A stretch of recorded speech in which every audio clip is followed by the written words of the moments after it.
Hey guys, welcome back to my channel. I'm Trinity. I've got this cute little teacup. Today we're going to talk about no and low spice books that are on my TBR that I would like to share with y'all.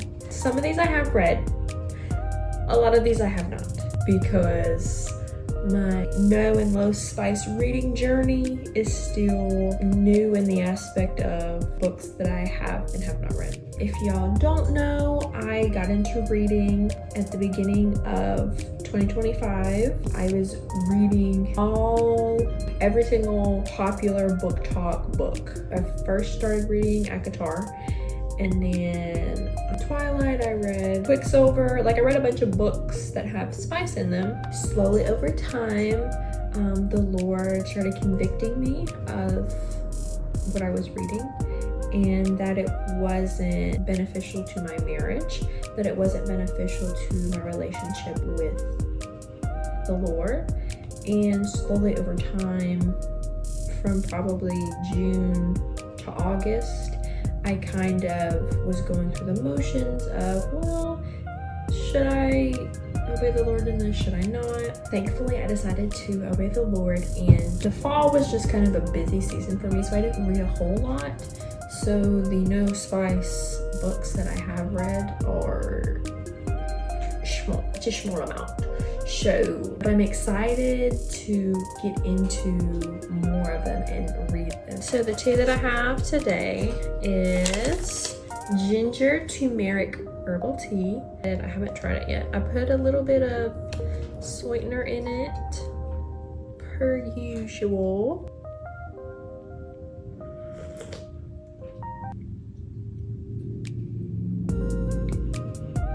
That's pretty good. I definitely taste the turmeric more than the ginger. That is the tea. I always want to make sure that I'm bringing the Lord into everything that I'm doing. And so I just want to encourage y'all with a Bible verse. John 1 verses 1 through 5. It says, "In the beginning, the Word already existed. The Word was with God, and the Word was God. He existed in the beginning with God. God created everything through him, and nothing was created except through him. The Word gave life to everything that was created, and his life brought light to everyone. The light shines in the darkness, and the darkness can never extinguish it." I think that is so encouraging, that the Word is Jesus, and Jesus has always been, and he is the light of the world. And when we have a personal relationship with Jesus, the darkness can never overcome us. It can never overtake us. So let's get into these no and low spice books, and I'm gonna have a small summary of them for you and for me. Some of these books, like I said, I have read, some of them I have not. So let's get into it. First on the list, we have Powerless by Lauren Roberts. This I have read, and this is in competition with first place of the books that I've ever read. This and Spark of the Everflame are neck and neck. I don't want to put one of them as number 2, because then they wouldn't both be number 1. And so I just kind of have a neck and neck, tie and tie. But Powerless is a trilogy with 2 novellas. So essentially, we're following this 18-year-old girl who lives in this rinky-dink town, okay? It's super poor, and she basically is living on the streets. And somehow or another, she gets entered into these trials that are supposed to be for the elite, the people that have all these cool, fancy powers. But the only thing is, she isn't an elite. She's what they call ordinary. However, she tries to convince everybody that she is an elite and she does have powers. She somehow or another ends up in these trials, and they're deadly trials. These trials are the most powerful of the elites, okay? And her power is not that great compared to other things like fire or reading minds, stuff like that.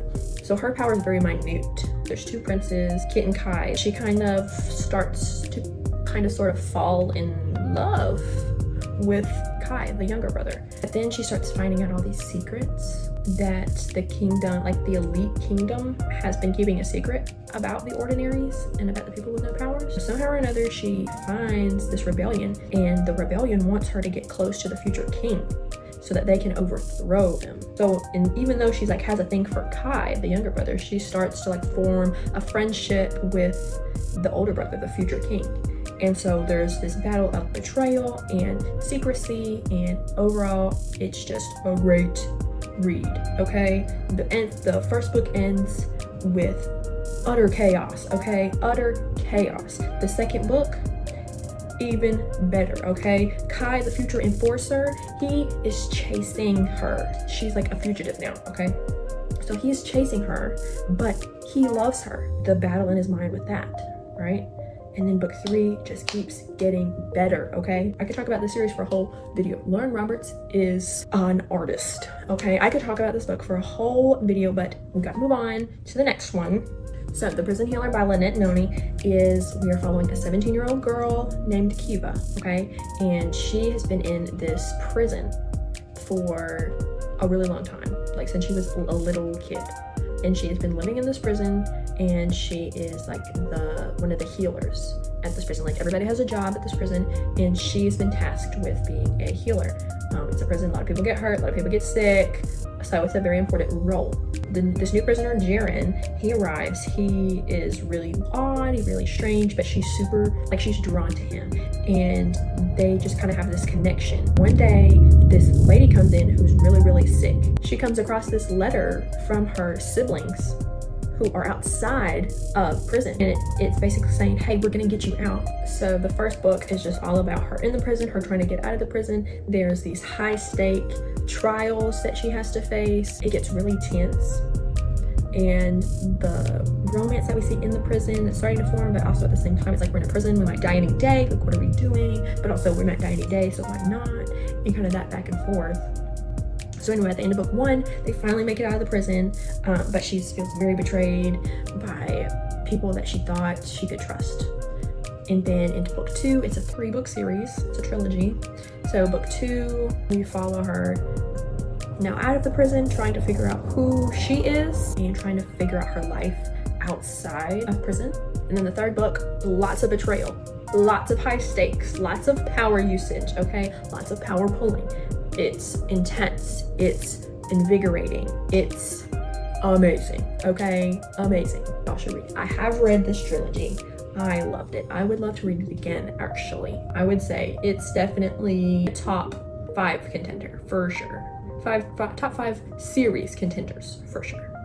Next, we have Avalon Tower by C.N. Crawford. I have read this trilogy. It is so good. The stakes are high. The fantasy is fantasying.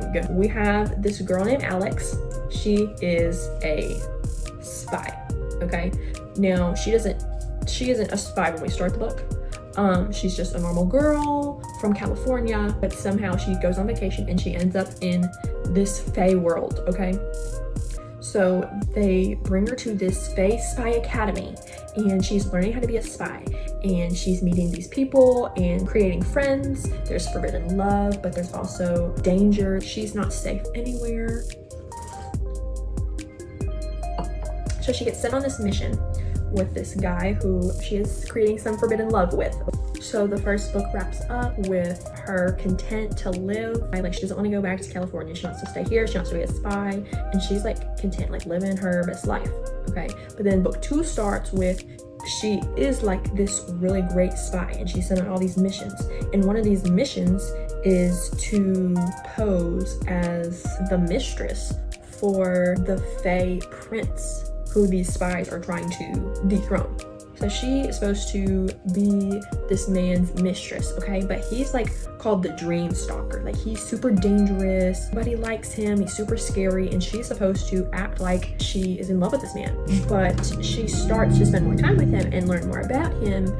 And that turns into a forbidden romance. She knows she shouldn't like this man, but she's learning things that go against the character that she knows of him, and so she's trying to figure out who he really is and where she fits into that with the Spy Academy. And then book 3, she finds out who her father is, the powers that she possesses. The stakes are high. The fantasy, it's high fantasy, high stakes. The fae, there's betrayal, there's forbidden love. It's just honestly the best. So I highly recommend. Next is gonna be The Shepherd King duology. This, I talked about it in another video. It is on my TBR for January. I've not read it yet, but I am still super excited. So if you've already watched that, then I've already explained the book, but I'll just do another short little summary. We're following Elspeth, and she has this thing inside of her head that gives her powers, but the king doesn't want anybody to have this power, so she's hiding it, and she joins this rebellion of people who are also infected with this thing in their mind, and they have to find these cards that will lift the plague in their mind and off of the kingdom. And so the books just go through them finding the cards, the stakes. So the next series that I have is Divine Rivals. This is a 2-book series.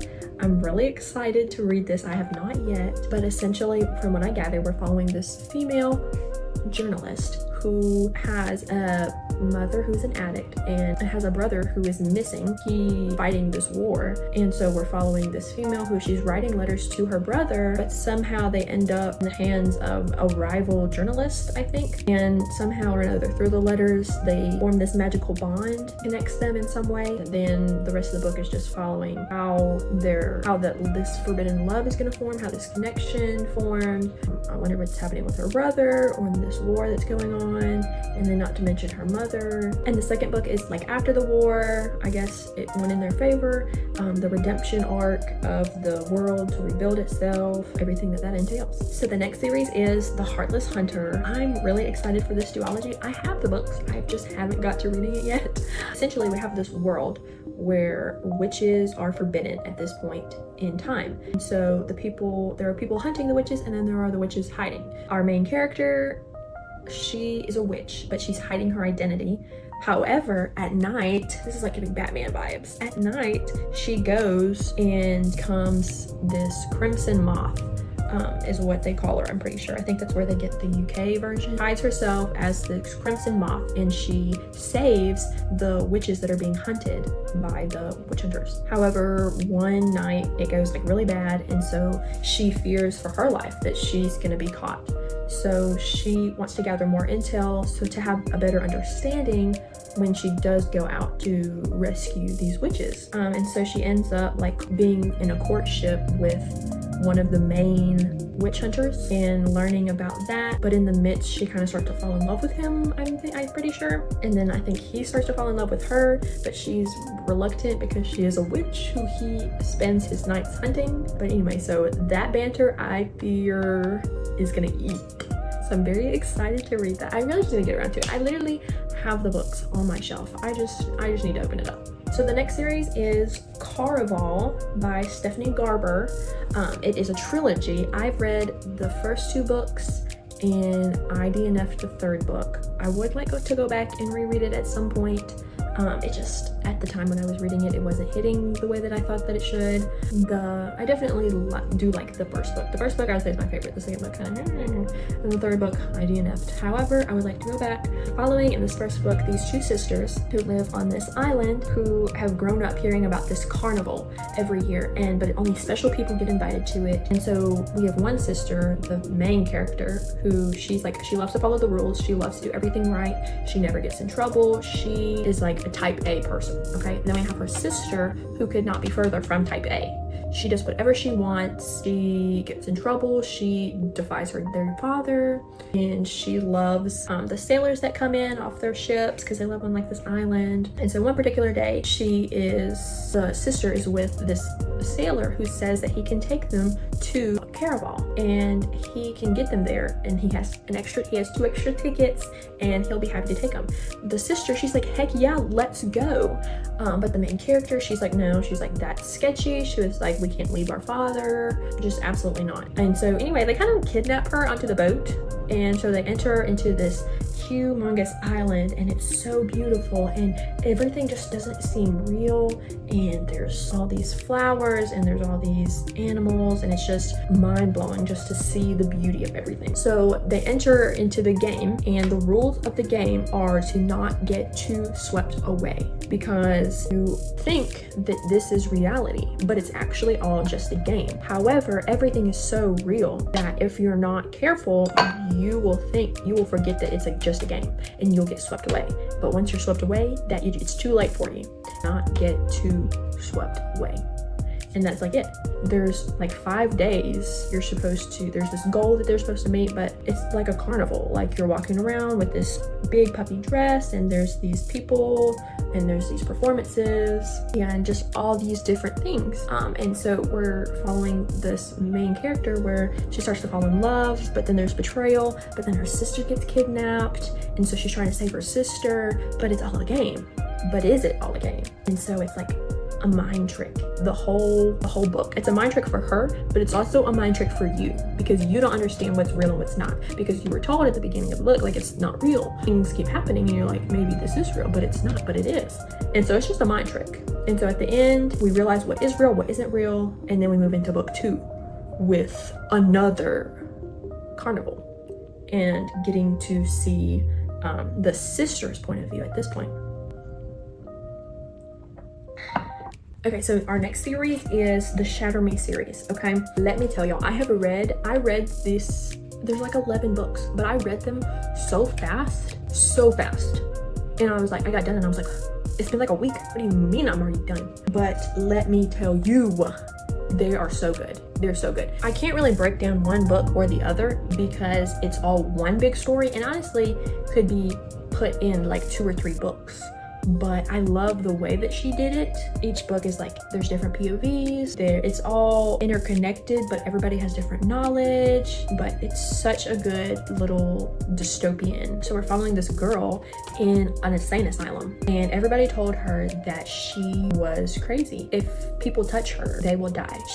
There's like electricity going through her veins or something going on, because when she was growing up, she was never allowed to touch anyone because they would die. Well, one day they pull her out of this insane asylum and put her in this palace. This commander's son, like the general, and he wants her to use her powers for him and basically be like a weapon. And she's like, I was put in an insane asylum for this gift, for this thing that you call a gift. So how is it a gift if I kill people with it? And you want me to use it to kill people for you? Absolutely not. So she's rebelling, but she's also like low-key falling in love with one of the guards. So they make a plan, her and the guard, to escape. And so one day they finally do it. They finally escape, and they're on the run. And they go to this underground like rebellion. She realized that when she was escaping, the general's son, he touched her leg while she was like crawling out of the window. She didn't feel anything. Like, he didn't feel anything. And so she's like been like, wait, I thought I killed people when they touched me, but he was unfazed. So what's going on? Anyway, I could keep going, but that's just like part of the first book. If I haven't hooked you yet, that's your problem, because let me tell you, the books are so good. I have the whole box set, okay? This is how addicted that I was, okay? I got the box set. Is this not the cutest thing? Good, great, good, stinking awesome, the best, even better, don't get me started. This one will have you in tears. This one, so good. So good. And then don't even get me started. This is the happy ending that every book series needs, okay? Don't even get me started. And then the spin-off series of this, Watch Me, I've not read it yet because I know that if I read that one, I'm gonna wanna pick up more. So I'm trying to let a couple come out first before I just dive on in. But I'm super excited for the next one. Okay, this next book is not a fantasy, but I ate it up. It's called My Fellow American. It is a Christian billionaire romance. Okay, we're following this Black woman who has a dream to start this nonprofit, and she wants to help people that are unfortunate back on their feet. Great, like that is such a great dream to aspire, first of all. So she has this dream, but they never actually, she has this dream with two of her best friends, but they never actually do it. And so it's like years later, and she finds like, okay, we're gonna do it. We're gonna go to New York, we're gonna ask for all these people to sponsor us, and we're gonna get this, we're gonna hit the ground running. So we see in the unfolding this business being built, this nonprofit to help people who are down and unfortunate get back up and find jobs and get out of the streets and like all these good things, right? The main character's Black, then her best friend's Black, and her other best friend, he's Latina, I'm pretty sure, if I remember correctly. So because they're people of color, they're not getting some sponsorships. They've been doing good for several years now, but they really need a sponsor to continue, right? A really big sponsor to continue. Well, then we get a POV of this guy, and he is the son of a billionaire. He is supposed to take over his dad's company one day. A lot of political power involved. However, they're white men, blue eyes, like privilege, like the top privileged looking of privileged looking men. He's never realized it until he's gotten older over the last couple of years, but all of the people that they hire to help around the house are Black people. And so as he's realizing this, he's like, he doesn't really understand why they are. And he's never had a problem with African Americans. His dad doesn't seem to have a problem with them. But growing up, he's realizing that his dad always made comments that colored people should serve them. Well, he ends up falling in love with this Black woman, and he like wants to marry this girl, but he's scared of what his father would say. So that ends up heartbreak, and he ends up being one of the people to sponsor this My Fellow American project, and slowly falls in love with the main character, who is Black, and how they go through how to interconnect two different ethnicities. He's gonna stand up to his father and say, hey, you know, equality is important, and I love this woman, and it's not because of the color of her skin, and I'm not going to not love her because of the color of her skin. And so it has really good themes, really good Christian themes, also brings in politics and brings in race in a very beautiful way. So highly recommend that book. It is phenomenal. Another series is Red Queen. Now, I've only read the first book because it was on sale on Chirp, so I got it, but the other books I have not read yet, but I am super excited. The first book ended so abruptly, and I was like, I have to know what happens next. It was honestly, it was so good.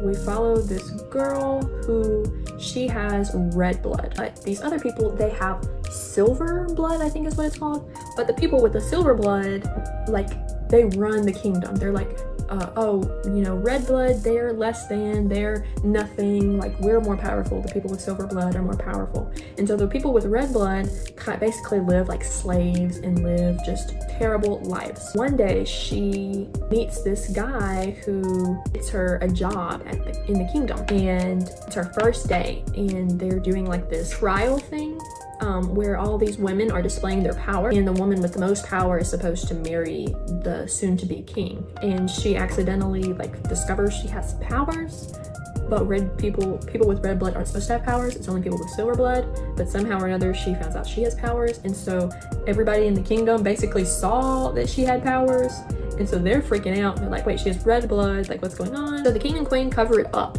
and say, oh, like, she's actually the long lost daughter of this general that died at war some years ago, but she was just raised as a red. She's not actually red, and so they like brought her back into society, and we're gonna figure out what's going on with you because you have red blood but you have powers, and that's not okay. And so we just kind of have this back and forth between one of the princes and her, and they're starting a rebellion, but then there's betrayal and there's forbidden love.